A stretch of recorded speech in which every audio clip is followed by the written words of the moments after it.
I mean, you are under a lot of stress lately. Nate Silver should not be a search results for anything in my life. Oof, Please no. tell us. Please tell us what happened. That she has a friend, but to quote from her email, I just don't think that this friendship provides much value to either of us anymore. And she hurt my feelings a bit, but I'm not sure if it's kinder to say that because I'm pretty sure I don't want to hang out with her anymore anyway.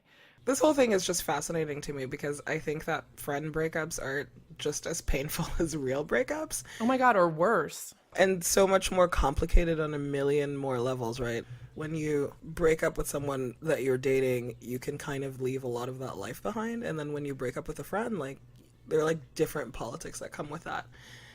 I don't know. I think that the underlying question that we have here too is basically like, how do you break up with a friend? Right. Like, do you do the slow fade? Do you give them the slow fade out, or do you have a very dramatic, this is not working for either of us, but mostly it's not working for me? I've only had like one significant friend breakup, and it was a very, very, very close friendship. And I think that we both handled it like babies because we were both traumatized. And it kind of took 3 years to have the conversation, the we are no longer friends conversation. Sometimes your friends hurt you and you just want to be a baby about it. I endorse being a baby sometimes and having your feelings hurt. Right. But I think that depending on how close somebody is to you, at some point you kind of have to communicate to them that you've like emotionally released them. No, I mean, I agree with you, but I also think that this is like reveals a fundamental divide in how people wish to be broken up across the board. There is no universal preference for the slow fade versus just tell me straight when it comes to dating. I honestly do think there are some people who, you're right, it doesn't really work if it's like, someone who you were really, really close to. But some people who do prefer like the slow fade. Like some people are just like, I would feel better if I didn't know that you actively don't want me in your life. Yeah, I mean, I'm kind of a master of the slow fade, but slow fade is mostly reserved to... Always playing a long game. Yeah, you got It's so true. I don't think that we will break up just because we're too big to fail at this point. Also, we have matching tattoos. We can never break up. Yeah, we have matching tattoos. We're business married. It will be very messy if anything happens. Oh my God, maybe we need a prenup. But, we want prenup. I think that like if you were upset with me at that point, I would like to know about it. So sure. I haven't had that many situations where someone has been a really close friend for a long time and then like all of a sudden it just isn't working. Like it's almost something that happens like, I've had that happen with people I get close to and have been close to for a few months or for like a year, and then it's like, oh wait, this doesn't have legs. No, totally. And those are always a very like dodged a bullet kind of situation for me. So we don't really have advice for this poor woman. I feel like we need to know more about the friendship and all of this stuff. Wait, no, I think we kind of have advice. You clearly decided that you don't want to be friends with this person. That's fine. I am a firm believer in choosing something and being okay with it. So don't torture yourself over it. But give yourself enough space and time that you can change your mind, because you never know how this person will come back into your orbit and how you'll want to handle that. That's a good point. Like, there's no... I actually think that this is also true of exes, even though it's easier to sort of, like, separate your life from them than a friend. But, like, you have no idea how people are going to come back into your life. Yeah, you never know. Like, they will send you emails, you'll see them in, like, weird situations, and you just need to be mature enough that you know how to handle that. And it's just going to involve not having a tantrum. But also the one thing that this listener said is that their friend is not on Twitter, so she can talk about this here. And I was like, I don't know how you're friends with people who are not on the internet. So clearly your boo has not been keeping tabs and is about to get caught unawares, which is not surprising. I mean, they clearly have like an IRL only relationship, like a very cute retro friendship. I'm sorry. I check up on all of my friends online. That's how I know the temperature. Oh my God, I know. When I used to have a Twitter account only for when I was drunk or stoned, like you would be on it. Like you would text me immediately, like, see what you've been up to. That's so ridiculous. Okay. Miss you, defunct Twitter account. Anyway, let's talk about your big move. Oh my God, it's happening. It's happening tomorrow. And you know the best part? There is a ginormous pile of clothes on my bed and on my floor. So maybe it's in fact not happening tomorrow. Is that why your Also, acoustics are so good? You're just padded on in there. we'll find out if my acoustics are good or not. Also, you know how I'm a heavy breather, so we'll figure this out. Yeah, you know, like move is a little stressful. I also my superpower is missing flights and not giving a fuck about them. I'm And I aware. have to get on this flight tomorrow at noon. And that's also stressing me out. I mean, noon, you can do that. You can do noon. And do you know me? Like I noon do is know you. Noon is cutting it close. I have breakfast plans, and then I have to be at the airport. Something's got to give.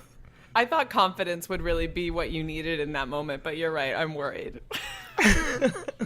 Listen, I've been worried since I bought this plane ticket about making this flight.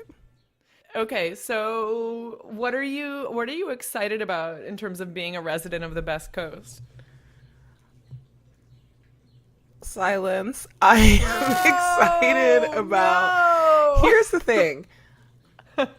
I'm excited about my new job. I'm excited about connecting with, you know, like West Coast friends that I haven't seen in a while and getting close to them and, you know, all of that good stuff. But really, I'm very much a wait and see kind of person. You know, I don't get excited about anything until it's like actually happening.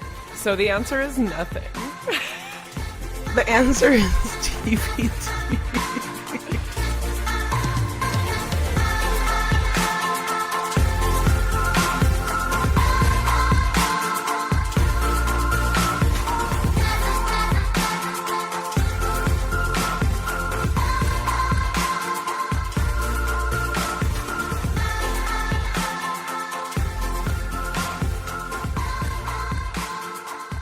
Oh, tell me about Esquire. It's like, oh, 42-year-old women are like really doing those Pilates and we still want to fuck them. Great. Like that's essentially an essay that Esquire published in praise of, but really this sort of like acknowledgement that we police which women are sexy. Go to a party. There is simply no one as unclothed as a 42-year-old woman in a summer dress. For all her toughness and humor and smarts, you know exactly what she looks like, without the advantage of knowing who she is. Mrs. Robinson, you're trying to seduce me. Aren't you? Benjamin Braddock asked Mrs. Robinson a long time ago. The question, back then, was all that mattered. Now we wait for the answer. It's almost like Esquire was like, we are going to give Anne something to opine on this week. There was a really funny Twitter conversation about this among editors who were like, where were the editors, in the way that you always say, where are the parents? Where are the editors? They're supposed to prevent writers from making fools of themselves by writing things like this. And I was just kind of like, well, I could just as easily see this as having come from an editor. Like, yeah, 40-year-old women are really having a moment. We've decided to acknowledge they exist. Slate published a kind of lovely little retort in praise of 56-year-old men, which is how old the writer Tom Junod is. I have always thought 40-year-old women were sexy. I thought Mrs. Robinson Right? was sexy. It's like, get on my level, Tom Junod. Yeah. Also, it takes him like being 56 to realize that. Ugh. I love how he's like, I now deign to fuck women who are 14 years younger than I am instead of 20 years younger. Exactly. And I'm Yeah. like, and in the process, you sound like an idiot, which is my favorite thing about the internet. Exposes all idiots over time. It's so perfect. It's also this like particular men's magazine-y tone that is like, oh, we just love women athletes or we just love women comedians, but it all is sort of like has this air of like, oh, we're granting approval. Like, don't you just love it when we tell you how much we love you? Right? And then the level of mansplaining that was happening around it was hilarious. My favorite mansplainer, John Chait, obviously had to jump on board. Top level, quality mansplainer. Good. Oh my, I'm just like, what is... the man like baffles me. But that's the thing that I don't understand. I'm like, you say something, and then literally like 100 women push back on you, and his answer is, "But you don't understand." And I was like, well, I'm glad that this is news to you. It was also really funny how the article tried to construct like an objective argument for why they're writing it now. Like at one point they were like, we're living longer, and so 42 is actually younger. 42 is the new Which is like- 24. Yeah, which is sort of like, I love it. Like, it's still holding up this idea that, like, if you're a woman, younger is always better. There's a great essay that Molly Crabapple wrote about turning 30. Did you ever read this? I think so. You know, it wasn't anything super earth-shattering. It was just sort of like, you know, I was afraid of turning 30 for no reason whatsoever because I thought I would be losing some sort of youthful sexual power. That was also something that worked negatively against me when people thought I was, you know, just some stupid girl. And turning 30 was actually really liberating, which, like, obviously, duh, we all, you know, I mean, I know you're still on the wrong side of 30, but you're one of us. Oh my God, I'm getting there. I'm getting there. I'm going to be there You're so close. soon. Give me like a year. But it's funny because it's like I don't really have any of, like, I remember my mom's 40th birthday when I was a kid, and she had all of these like gifts that were like, you know, I remember this black sort of like button that someone gave her that said middle age is like underwear, it creeps up on you. And it's like it's like I remember seeing it and thinking it was super weird because it's like I don't know, like I just think of my parents as like ageless when I was little. I wasn't like, oh, you're middle age or you're a young mom or you're whatever. It's just like, you know, I don't know, that paradigm for like there's an expiration date. And Esquire has somehow like deigned to readjust the expiration date for women is so obnoxious. Cannot even handle.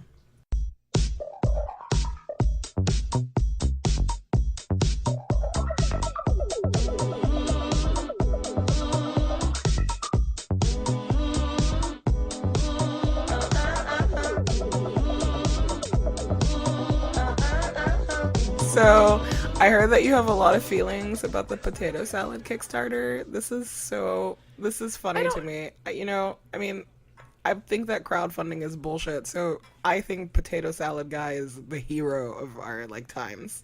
Wait. You have to explain, just in case anyone is unaware, what the potato salad If you're Kickstarter unaware is. of the potato salad Kickstarter, I literally cannot help you.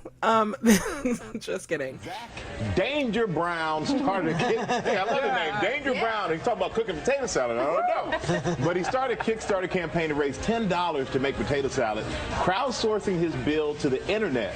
Well, his request for backing has gone global, and he's joining us live right now. Good morning, Zach. Come on out, Zach.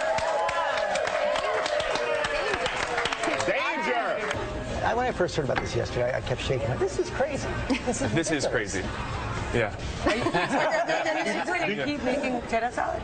Oh, I haven't made any potato salad yet. You've never made it? I've never made potato salad.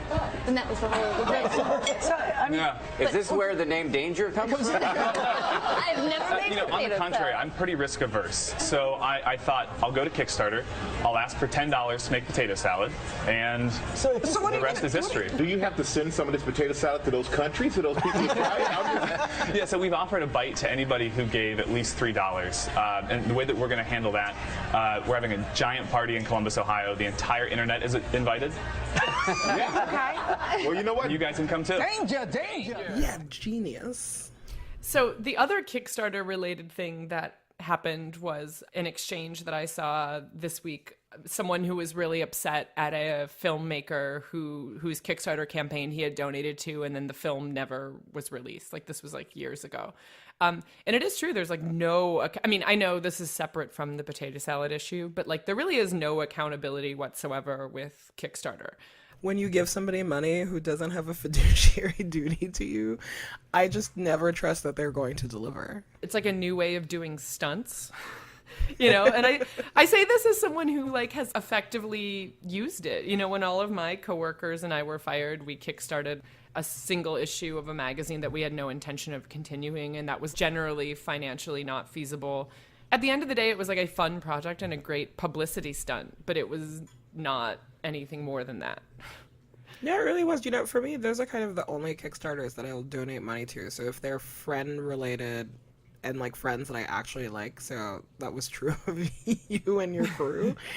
But usually I stay very, very, very far away from celebrity projects because I'm like, you already have all of the money in the world. I don't understand why I need to give you money to make a Veronica Mars movie. You've That's never ridiculous. kickstarted James Franco? Absolutely not. I was like, these people actually know where else to find money, and the fact that you're giving them the money, like, it shows that you're a complete noob. Right. I was like, there's a whole system to make this work. And yeah, or just like, I secretly like love like dumb wearable tech projects. Give me a watch that will charge my phone and I can put in my bag. Absolutely. Sign me up. But I mean, I feel like the Mr. Potato Salad is kind of like, so a friend of mine was complaining to me the other week that she had seen on Facebook a request to give money to help someone with their cross-country move. They were like, we can't afford to move. We'd love help from family and friends. And it was like, really? People are asking for money for like a personal need, which doesn't bother me at all. I kind of feel like it's like, much like with Mr. Potato Salad, it's like people choose what to give their money to. And yeah, it's tough that like we can't find any money for like major refugee crises, etc. But like that's because people are selfish and awful, and this is just exposing that. Yeah, right. But isn't that what all of that research on giving says? That people would much rather give to like individuals than to causes? Right. I mean, there's no excuse to giving to Potato Salad Guy. Yeah, I was like, Potato Salad Guy is not like some kid in Africa who needs their money.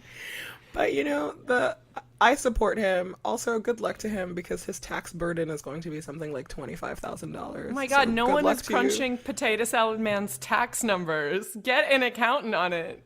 It's all I can think about. Anytime the number goes up, I'm like, oh boy, you better save a quarter of that, homie. Tax man's gonna come for you. Yeah. I still feel okay about Kickstarter. I feel like the problem with Kickstarter or with crowdfunding is people who put too much faith in it or like get too excited about it as sort of like a solution or more important than it really is. To those people, stop being crazy. Right. Curb your potato salad outrage. Hey, Anne, I went to callyourgirlfriend.com and it looks different. Oh my God, listen, I gave us such an upgrade. I use Squarespace and now all of our shit looks so good. I am so impressed. It's like the website looks shiny and new, and more importantly, the shop has launched. Oh my God. Squarespace has all this commerce functionality that is making it, I won't say easy because nothing is ever easy when you are a micro business like CYG, but making it as easy as possible for us to sell stuff and look good while we do it and tell people all about our podcast. I'm so excited about this because you essentially set up that website in 10 minutes. And I have no special skills or abilities. I know. And you were able to like hook up the domain, like do the redirects. I'm so proud of you. All of that with no tech abilities. So thank you, Squarespace. And thank you, Anne. Thank you, Anne. And the other great thing is that Squarespace offers 24/7 customer support. So everybody on the customer care team is an experienced Squarespace user and they can help you with anything that you need. So why not? If you need a personal website, if you have a podcast you're trying to promote, if you're trying to sell something online, Squarespace is a great answer for you. You can start a free trial today at squarespace.com and enter code GIRLFRIEND to get 10% off your first purchase. Squarespace, set your website apart. Good luck to you, Potato Salad Man. Talk to me. I think the first time we hung out, you brought a potato salad. No, girl, deviled eggs. Deviled eggs. Different call. Midwest snack. Good call. I know, but don't you make like a buttermilk based potato salad? Is that you? I make a really good buttermilk based potato salad. Yeah, that shit's delicious. But it's really does not even come close to my deviled egg game. You know what? You should make a Kickstarter for that and raise some money for us. I don't know. I once had an elaborate idea for a deviled egg based business called She Deviled. You're everything that's wrong with small business ownership in this country. No. I mean, everything that's right. A Roseanne and Meryl Streep themed deviled egg business would not slay. I mean, it would slay. Anyway. One day we'll do a whole episode on how I feel about small businesses and how when women do them, they do things like deviled egg businesses. We'll talk about this. I mean, For the record, I did not start a deviled egg business. It was just a fantasy small business that I will never actually follow through on because I'm only good at one thing, which is writing for the internet. That's how it always starts. And then next thing you know, there's a Kickstarter and, and somebody hasn't saved money for taxes. Watch me get stoned tomorrow night and make a deviled egg Kickstarter. Two and it's a trend. I would get covered everywhere. Oh my god, that's ridiculous. If you do that, I can just have my banh mi food cart that I've always wanted to have. Auto banh mi. I mean, it'll be perfect. See, I love that you were acting like I'm the only one with a fantasy food truck. Like you totally I know, are. Anne, but you're the one with all of the execution willpower. So this is why I'm afraid. You're saying you don't make a good banh mi? You just want to name it. Yeah, I just want to name things. Please, this is all in my free ideas.biz folder. It's fine. Oh, it'll be great.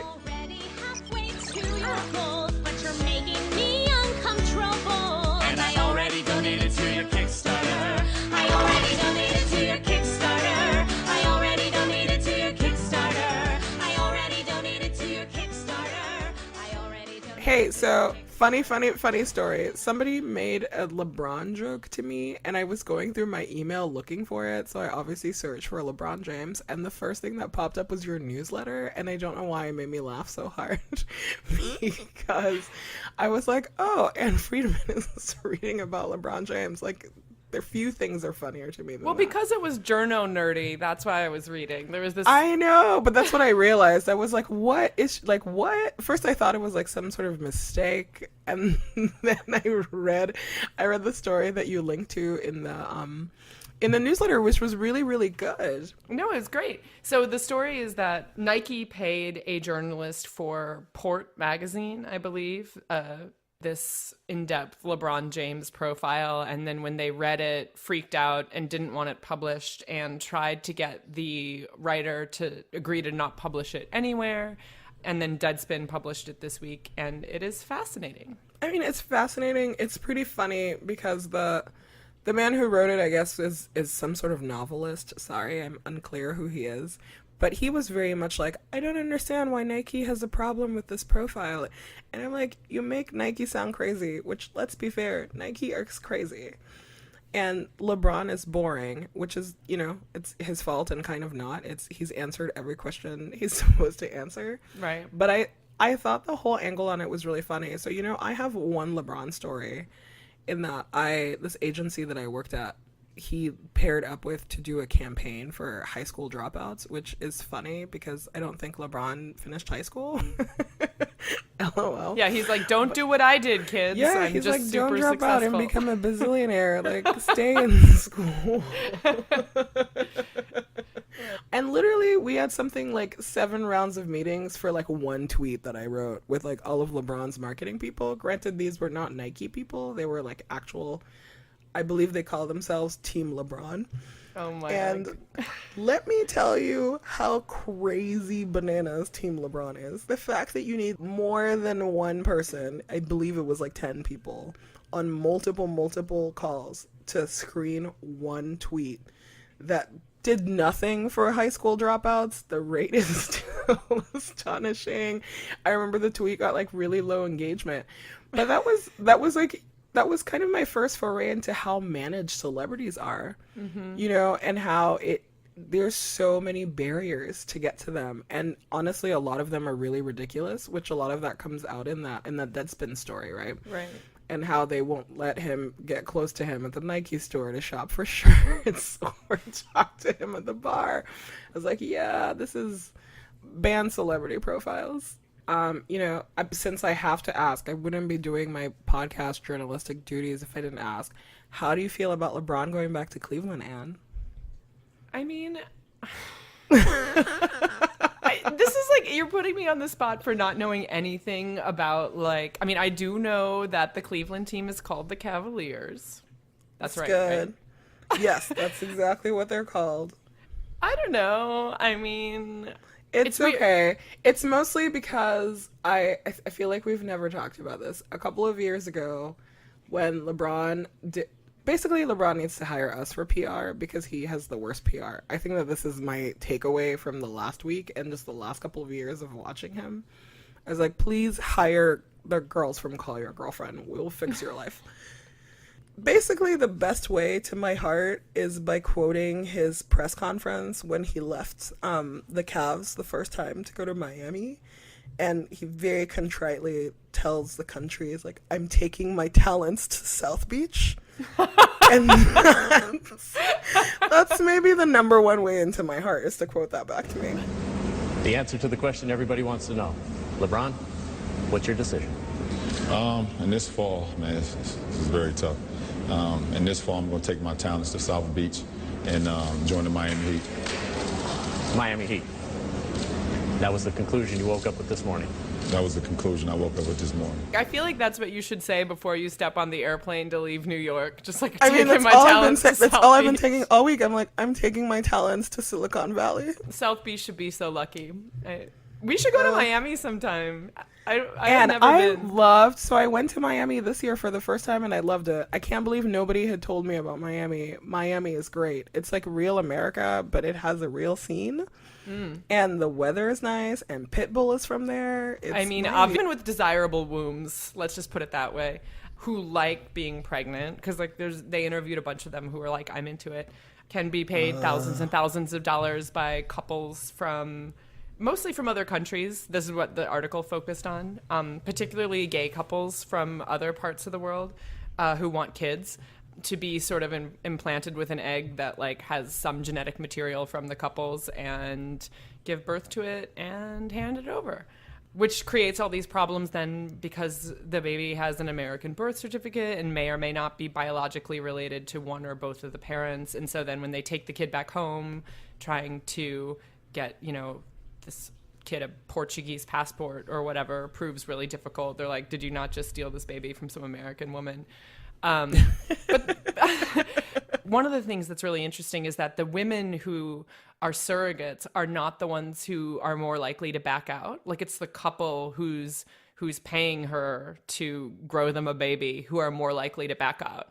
But, the question of whether they also have a right to have kids that are biologically connected to them is an interesting one. Other countries allow women to like voluntarily be surrogates.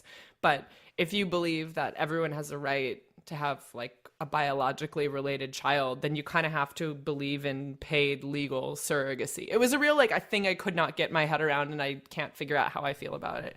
Yeah, it's crazy. I would love to know like a lot of the contract negotiations around that too, right? Because it's like, what happens if the baby has defects? What happens, like if the family backs out? That's nuts. Well, there were some crazy anecdotes. Like there was a guy from abroad who wanted an agency to impregnate like 6 different women, and then he could have his choice based on which fetus looked the best. What? I mean, crazy shit. There's also a sort of sub-thread of the story about couples from political families in China who can't violate the one-child rule lest it be seen as like going against the party, using a surrogate in America to be like, well, we didn't violate the one-child rule. We didn't have more than one kid, which is also crazy. And they've referred to that now as political surrogacy. I mean, like I swear to God, this article is full of crazy things. Okay, sold. You've sold me on reading about babies. Everything about babies is crazy. Whatever. It's just sort of like, what part of women's bodies should it be legal to sell? Because like you can't buy organs. Like you can rent a uterus, but you can't buy a kidney. Ugh. Like that kind of blows my mind. That's bananas. Right. All of this to say that I would really like to dedicate this episode of the podcast to little baby Arthur Ashton Martin. Oh my God. This is our friend Kate and Brant's son. Yeah, who is new to us. Little baby Artie, I hope that one day you hear this and you just realize how much we love you, but also having babies is crazy. So it's sort of like become part of my regular life, like the visit paying respects to a new baby. and it's usually too little for its eyes to even focus. And so like I'm still trying to get good at it. Like the questions you ask your friend who just had a baby, are you supposed to ask the details of the birth? Yeah, you're like when did you first poop after the baby? First post baby poop is a thing that I've learned is very important. Your boobs look huge. Are they gonna stay that way? Yeah, all sorts of wild questions. Yeah, but it's definitely like an art. You know how you have to learn how to be a guest at a friend's wedding? Now I'm just like, wow, like babies that came out of my friends' vaginas. This is super weird. That's bonkers. Yeah. But anyway, baby Arthur, this one maybe that's our appreciation this week. Yes, baby Arthur. Love you, baby Arthur. You're so handsome. I mean, as soon as you learn to focus your eyes more than a foot away, you're going to be like a knockout. You know, it's true. That's how I always feel about especially like white babies. I'm like, they just look like tiny little burritos the way that the parents... Are you going to out yourself as thinking white babies are extra cute? Are you serious? Like 100%. I want a little redhead baby forever and ever and ever. Oh my God. Maybe you should get a surrogate. Yeah, and I'm gonna get an Irish surrogate to move to America and like poop me a baby. That's exactly what I'm doing. I can't with that phrase. I'm not even touching it. Not even touching it. Maybe It's this is the okay. point. This is the point not at which we sign racist off. because I don't have the power. I'm getting uncomfortable. I'm just delirious because I've had no sleep. I guess that maybe on that note, we should leave. We should leave. I have 30 minutes to get dressed and do another round of goodbyes. It's going to be interesting. You can do it. And then next time we talk, you will be in California. I'm still in London. Woof. Don't woof. This is a life you chose for yourself. International nomad. You know what? And it's lovely. It's just cold. Exactly. It's lovely. Enjoy it. Oh, you can... I'm going to text you about what I need to pack for San Francisco because apparently it's cold there too. I don't understand. Girl, all of your layers. Tina Beltramon. Okay. Yeah. We also have a shout out this week to the Harity Law Firm run by our dear friend Quinn Harity, and also just like a bang up lawyer. She's a sponsor of us and a supporter of us and all of our legal needs, and we would recommend her to everyone else. It's just heritylaw.com, HERATY law.com.